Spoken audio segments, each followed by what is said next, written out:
अनिल देशमुख फरार आहे.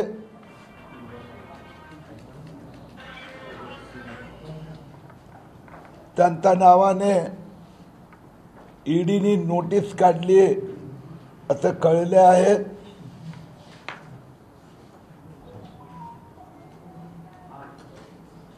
एक अनिल जेलच्या दारात उभे आहेत आणि उद्धव ठाकरेंचे दुसरे अनिल यांची जेलमध्ये पाठवण्याची प्रक्रिया सुरू झाली आहे. अनिल परबचे काउंटडाऊन सुरू आहे.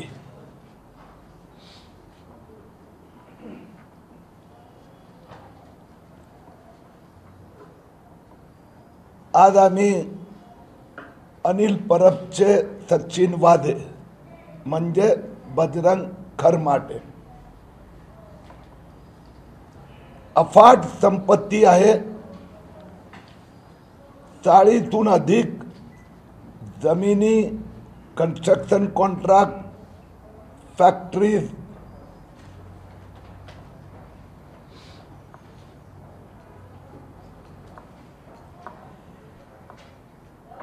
सोना चांदीची दुकानं, मार्केट व्हॅल्यू 750 कोटी ची संपत्ती अनिल परबचे राईट हँड बजरंग खरमाटे त्यांचा परिवाराच्या ताब्यात आहे. आज आम्ही तासगाव येथील विटा ना तेथील प्रथमेश पाईप फॅक्टरी बघितली. त्याचा पगार 70-80 हजार आणि त्याचे 270 कोटीची फॅक्टरी. प्रथमेश हे बजरंग खरमाटेचा मुलाचं नाव. प्रथमेश.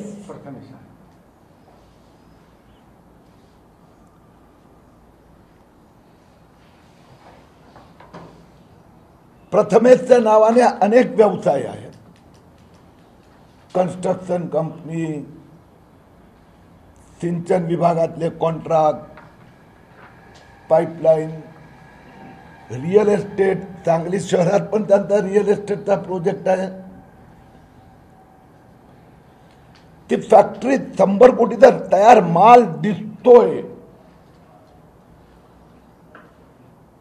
आणि फॅक्टरीची व्हॅल्यू 170 कोटी असेल. म्हणजे 270 कोटी रुपये तिथं फक्त एकच फॅक्टरी आहे.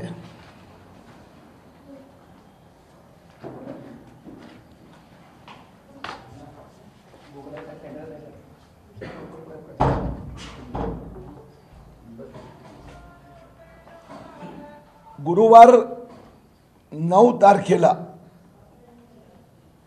गणरायाचं आगमन होणार. 10 तारखेला, 9 तारखेला बजरंग खरमाटे यांचे बारामती, मुळशी, पुणे शहर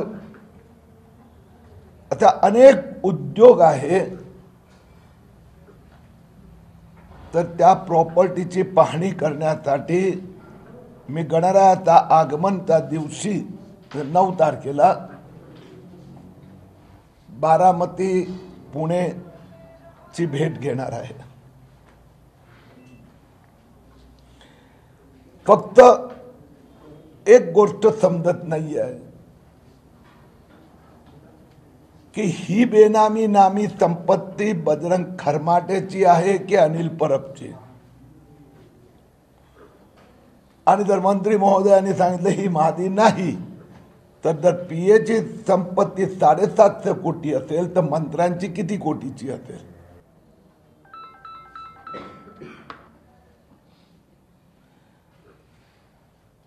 अनिल परब यांचं ऑफिस, अनधिकृत ऑफिस, मिलिंद नार्वेकरचा अनधिकृत बंगलो, अनिल परबचा अनधिकृत रिसॉर्ट, आणि त्यांच्या पीएचा अनाप शनाप संपत्ती, ठाकरे सरकारची लूट,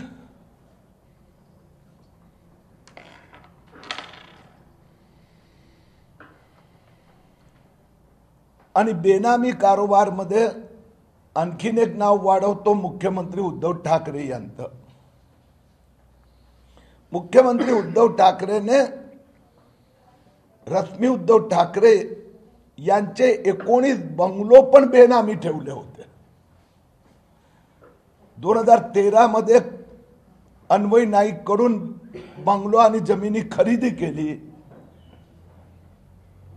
6 वर्ष अन्वय नाईकच्या नावाने रश्मी उद्धव ठाकरेंनी टॅक्स भरला, प्रॉपर्टी टॅक्स, आणि 2020-21 मध्ये स्वतःच्या नावाने ट्रान्सफर केले. म्हणून हे ठाकरे सरकार बेनामी सरकार आहे, घोटाळ्यांचं सरकार आहे. त्यांचे जे क्रिकेट डर्टी 11 आहे आणि एक 12वा खेळाडू, या 12चे 12 घोटाळेबाज ठाकरे सरकारच्या नेत्यांना दिवाळीपर्यंत पुरावेसह त्यांचे घोटाळे आम्ही सिद्ध करणार. धन्यवाद. तुम्ही आता अभ्यास करायला लागलाय तर तलाठीची संपत्ती ही कधीपासून सुरू झाली, त्याची संपत्ती गोळा करण्याची प्रक्रिया? आता ते ज्यावेळी ह्या सगळ्या डिपार्टमेंट, इन्कम टॅक्स, ईडी, हे सगळं आता त्यांनी सुरू केलेलं आहे, तर ते हळूहळू बाहेर येणार. याच काळात तुम्ही आता चौकशी करायला लागल्या. मागच्या वेळेस सुद्धा तो सेवेत असायचा, ज्या वेळेला सरकार तुमचं होतं त्यावेळेला का वाटलं नाही की चौकशी करावी याची? एखादा चोरची चोरी पकडली गेली आणि ते चोरी केल्यानंतर त्याच्या मागचा चोरीचा सामान सापडला, तर आपण असं नाही म्हणत की मागची चोरीचा सामान त्याच्यात आला. पण दर खेपेला असं होतं की तुमच्या कव्हरमधून बाहेर सुटलेला असला कीच मग तुम्ही त्याची चौकशी करता. नारायण राणेंच्या विरुद्ध तुम्ही गंभीर आरोप केले, आता तुम्ही परबांच्या विरुद्ध करतात, आता उद्धव ठाकरेंच्या विरुद्ध करता. उद्धव ठाकरे तुमच्याबरोबर 5 वर्ष सत्तेत होते आणि 25 वर्ष युतीत होते, तर त्यावेळेस तुम्हाला ही बेनामी संपत्ती कळली नाही का? मला एक गोष्ट खूप हसायला येतं, उद्धव ठाकरे आणि त्यांचे सहकारी संजय राऊत आणि शिवसेना नेत्यांचं हसायला येतं. त्यांनी घोटाळा केला नाही, किरीट सोमय्यांनी जे पुरावे दिले ते चुकीचे आहे हे सांगण्याची हिंमत न उद्धव ठाकरेची झाली, न रवींद्र वायकरची झाली, न प्रताप सरनाईकची झाली, न अनिल परबची झाली, न अनिल देशमुखची झाली, न मुंबई महापौर किशोरी पेडणेकरची झाली. मला हे समजत नाही. घोटाळेबाज तुम्ही आहात आणि प्रश्न मला विचारतात. घोटाळा ज्यावेळी बाहेर आला, मी जे सांगतो ते घोटाळे आहे. तुम्ही पैसे ढापलेत, सांगा ना. आम्ही नाही ढापले, सांगा ना. अनिल देशमुखने जावा सीबीआय ईडीच्या दारात. म्हणजे गंमत अशी आहे, घोटाळेबाज आम्हाला प्रश्न विचारतात. हा प्रश्न पत्रकारांचा आहे, पत्रकारांचा आहे, त्यांचा नाही. पत्रकारांच्या प्रश्नाला उत्तर द्या, त्याच्यावर बोलूच नका. मी आता जो प्रश्न स्पष्टपणे विचारला, विरोधात बोलणाऱ्याच मी घोटाळा काढणार अशी तुमची भूमिका कशासाठी? आणि जे सगळे आरटीओ आहेत महाराष्ट्रातले, त्या सगळ्या आरटीओच्या बेनामी मालमत्तेची चौकशी तुम्ही लावणार का? काय एकटेच बजरंग खरमाटे तुम्हाला दिसतं?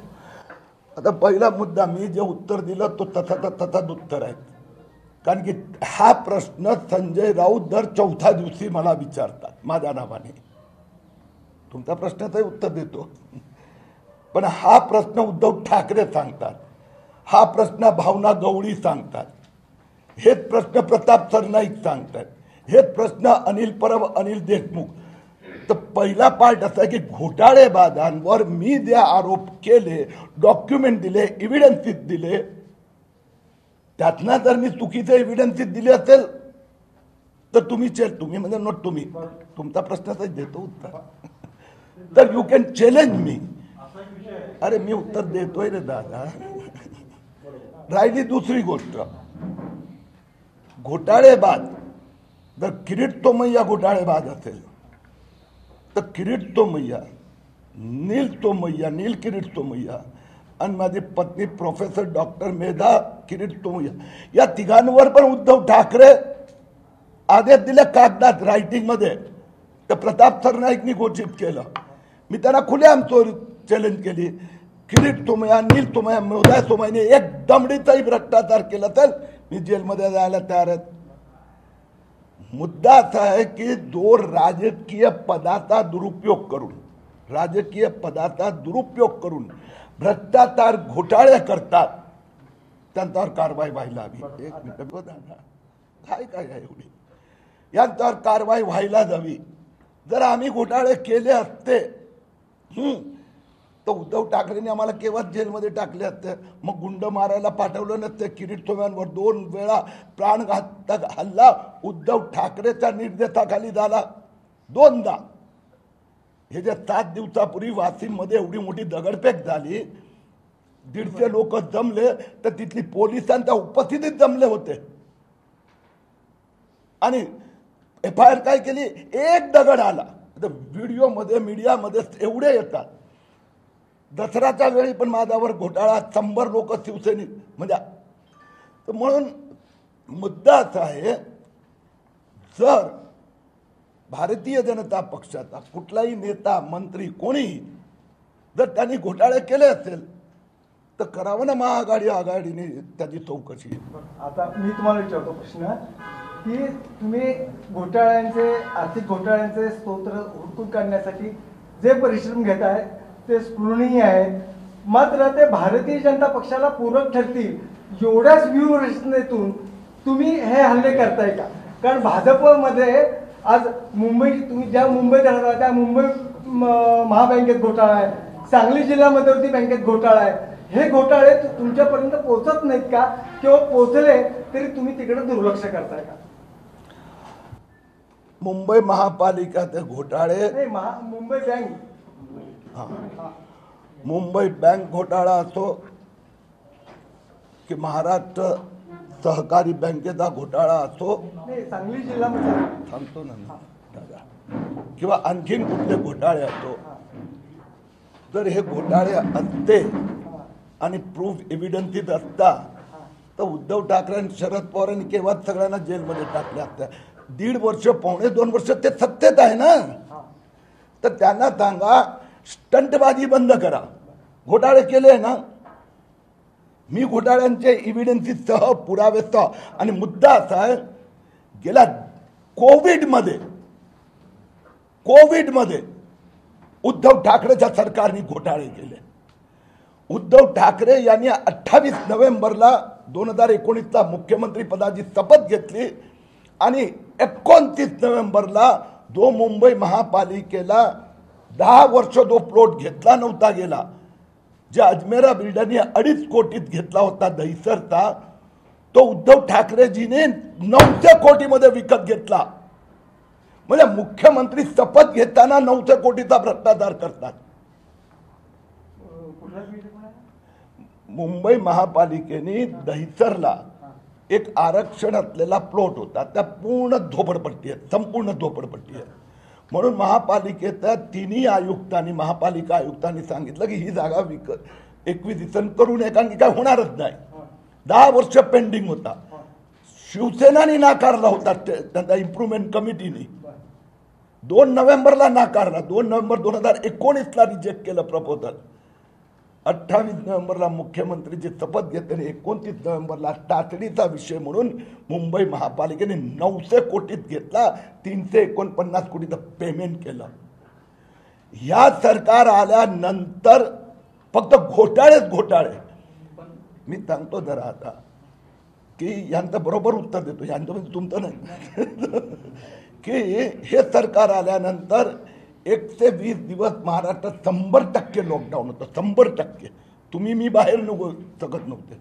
आणि त्यावेळेला उद्धव ठाकरेंनी मातोश्री बंगल्यामधून ऑर्डर दिलं महापालिका आयुक्तांना 5000 खाटांचं हॉस्पिटल बनवा, जमीन एक्वायर करा.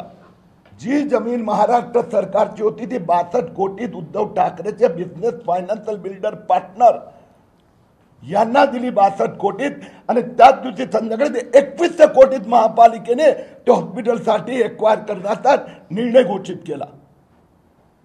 आणि ही कंप्लेंट मी राज्यपालांना दिली, राज्यपालांनी लोकायुक्तला इन्व्हेस्टिगेशनचा आदेश दिला आणि शेवटी ते 21 कोटीची जमीन घेण्याचा प्रस्ताव महापालिकेने लोकायुक्तकडे माफी मागितली आणि रद्द करावा लागला. हे जे मी घोटाळे सांगतोय अनिल देशमुख, तर अनिल देशमुखने 2012 मध्ये पण घोटाळे केले होते, तेही आले बाहेर. परंतु सचिन वाझेनी आणि परमवीर सिंग घोटाळेबाज पोलीस कमिशनरला उद्धव ठाकरेंनी नियुक्त केलं ना, मी थोडा केला होता. सचिन वाझेची नियुक्ती नाकारण्यात आली होती फडणवीसनी, उद्धव ठाकरेंनी अपॉइंट केलं आणि त्यांनी 100 कोटी रुपये महिन्यात आहे. म्हणून घोटाळा आधी केला असेल, RTO मध्ये घोटाळे आहे, भ्रष्टाचार आहे, सगळ्यांची चौकशी झाली पाहिजे, मी सहमत आहे. एक तुमच्या बाबतीतला किस्सा असा आहे की 100 कोटीच्या या घोटाळ्यावरून एवढं राजकारण महाराष्ट्रात पेटलं, पण सांगलीतलेच काही लोक तुमच्याकडे न्यायालयाचे ऑर्डर्स आणि पुरावे घेऊन आले होते की महापालिकेमध्ये 650 कोटीहून अधिकचा घोटाळा आहे, कारवाईचे आदेश न्यायालयाने दिलेत, त्याची कारवाई होत नाही, त्याच्या प्रश्नी तुम्ही लक्ष घालावं म्हणून. तुम्हाला का वाटलं नाही की एवढे पुरावे असून, न्यायालयाचे ऑर्डर असून या प्रकरणात लक्ष घालावं असतं? मी पहिली आपल्याला स्पष्टता करतो की मी आत्ताच आपल्याला सांगितलं, सचिन वाझेचा 100 कोटीचा घोटाळा तो खूप उशिरा बाहेर आला. उद्धव ठाकरेंनी मुख्यमंत्री पदाची शपथ घेताना पहिला घोटाळा 900 कोटीचा केला. म्हणजे घोटाळे सचिन वाझेमुळे बाहेर आलेले नाही आहे. एक मिनिट, तुम्ही प्रास्ताविक दोन्ही प्रश्न विचारले. तुम्ही सांगितलं 100 कोटीचा सचिन वाझे, मी आत्ता त्याचा आधीच सांगितलं की मुख्यमंत्री शपथ घेतो आणि 900 कोटीचा घोटाळा करतात. सांगली महापालिकेचा आज पण सकाळी मला एक ग्रस्त भेटले होते आणि त्या संबंधीचे पेपर आधीही आम्ही पाठवले होते. आता कसं असतं की सगळ्या प्रश्नांचा पाठपुरावा करतो. आता मुंबई महापौरा विरुद्धात हायकोर्टाने पिटिशन ॲडमिट होत, पण 3 महिने तारीखच नाही लागली. तर ह्यामुळे कमी जास्त होत आहे. आता अनिल परबचा अनधिकृत कार्यालय, तर आता गेल्या आठवड्यात सुनावणी झाली, आदेश झाले, पण आता ऑर्डर हातात आल्यानंतर मी तुम्हाला देणार. तर अशा पद्धतीने सांगली महापालिकेचा घोटाळा आज पुन्हा येऊन भेटले होते. पण मला ते परत कागद जे पाहिजे ते त्यांना मी द्यायला सांगितले आहे. पण ते तडीस लावणार. आता मी वाक्य स्पष्ट बोलू, जे म्हणजे कागद म्हणजे पेपर डॉक्युमेंट व्यवस्थित मिळाले.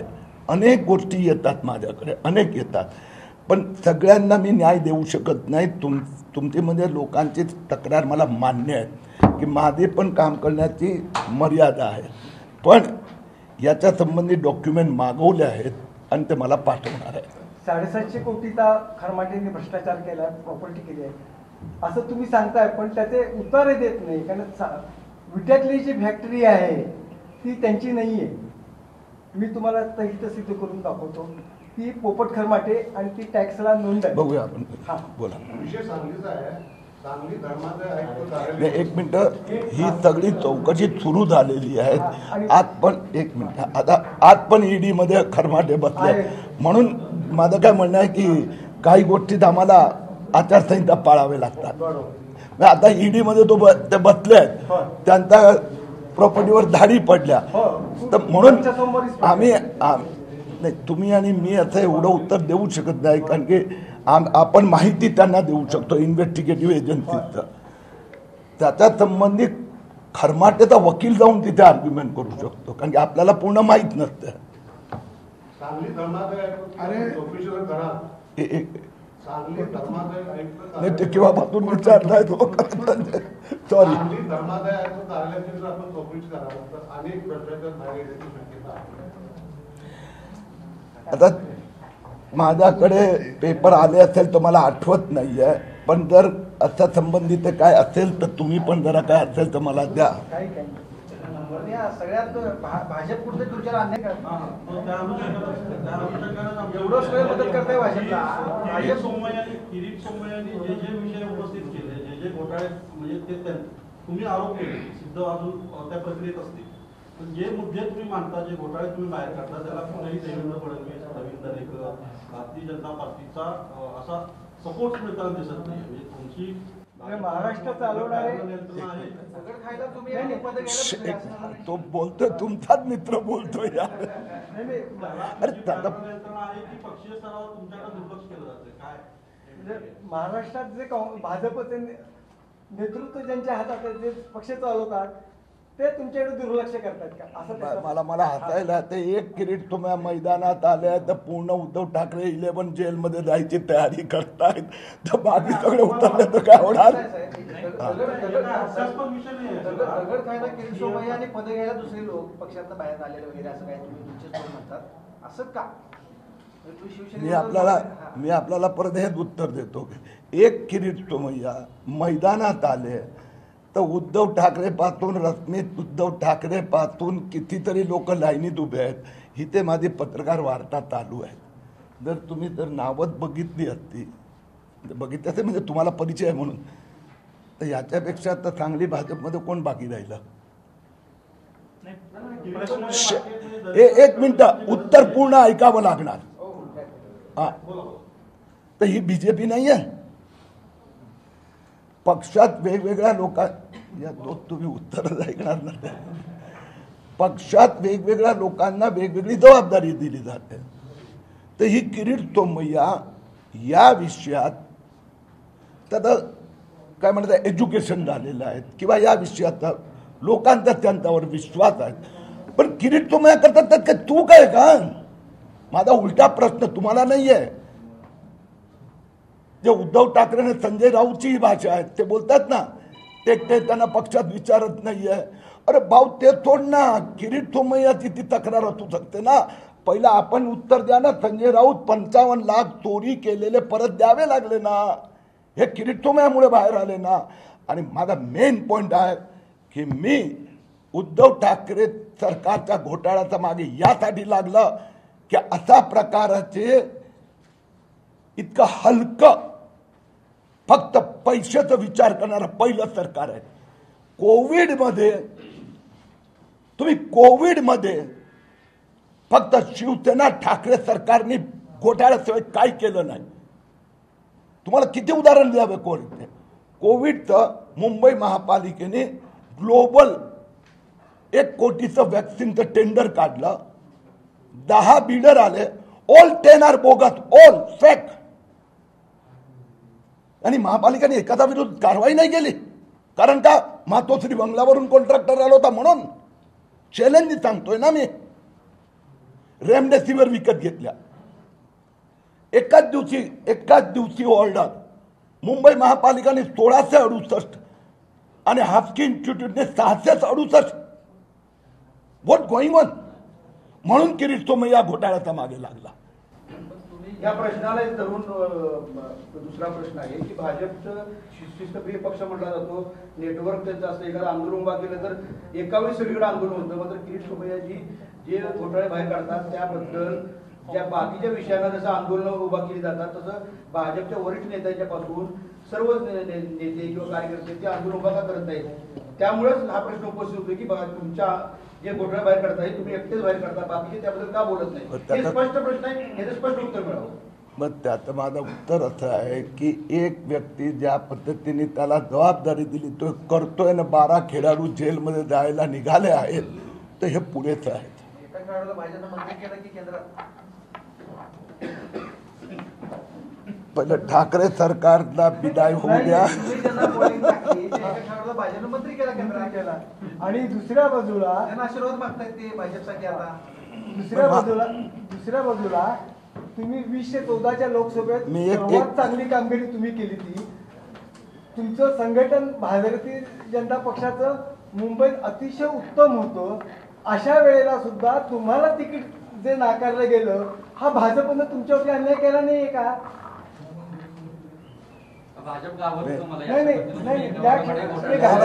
एक मिनिट त्यांचं झालं की शिवसेनेच्या अटीमुळे तुमचं तिकीट कापलं होतं. त्यामुळे तुम्ही शिवसेने पहिलं यांत हे इतकं चांगलं बोलले तर त्यांना धन्यवाद तर देऊ दे. मला यार गवाला किती चांगलं बोलतात.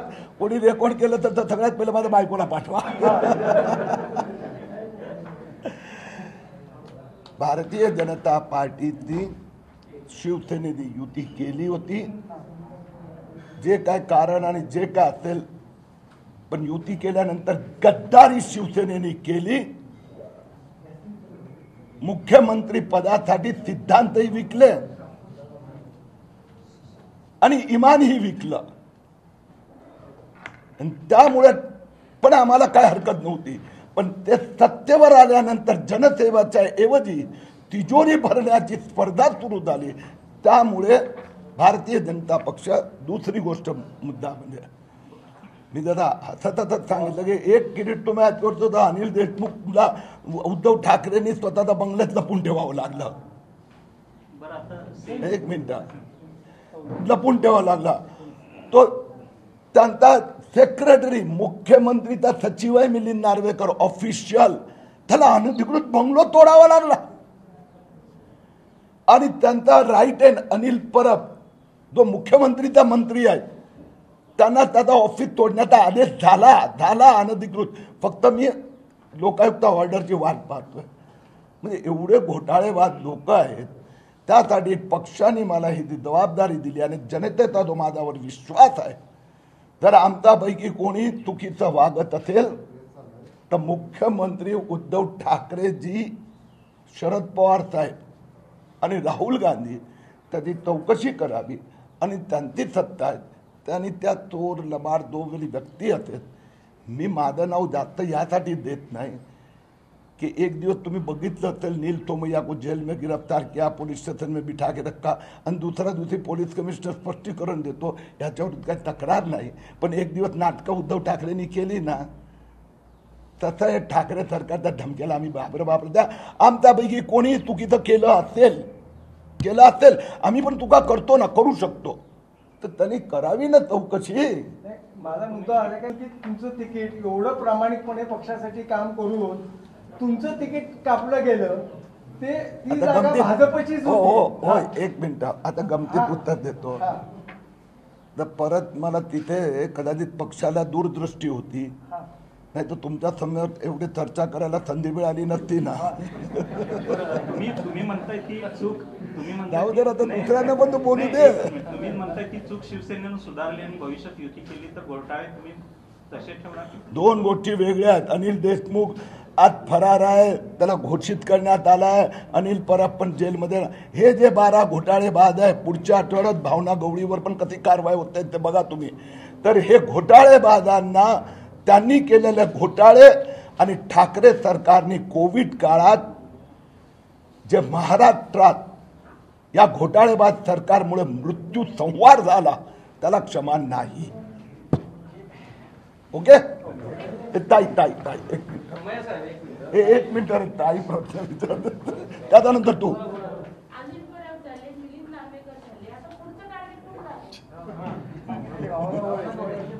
मी 2 नावं आता बघा सांगितले. आता या तू त्यांनाही प्रश्न विचारत म्हणजे त्यांचा प्रश्नाचं उत्तर तुम्हाला सगळ्यांना हवं आहे. आता अनिल परबवर पुढच्या आठवड्यात पहिली कारवाई होणार. इथं बंगलावाला, आता कार्यालयावाला सांगितलं, भावना गवळीवर पुढच्या आठवड्यात, भावना गवळी म्हणजे त्या घोटाळ्यावर मोठी कारवाई होणार. जितेंद्र आव्हाड यांना आम्ही जाहीर नोटीस देतो की तुम्ही पण बॅग भरा.